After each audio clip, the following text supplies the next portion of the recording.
আসসালামু আলাইকুম সুপ্রিয় বন্ধুরা, আমি এখন দাঁড়িয়ে আছি গাইবান্ধার সিচা উপজেলার পাঁচপীর উপজেলার একেবারে সীমান্তবর্তী এলাকা গাইবান্ধা এবং কুড়িগ্রামের সীমান্তবর্তী এলাকা।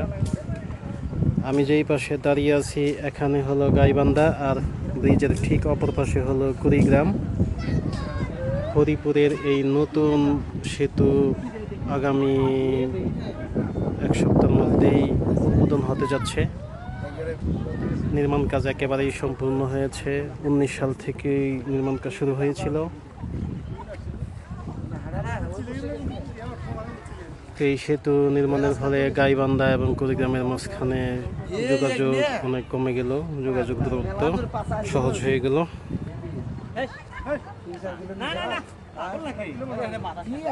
এ 1490 মিটার এখন এখন 11 মিটার 1 কিলোমিটার না।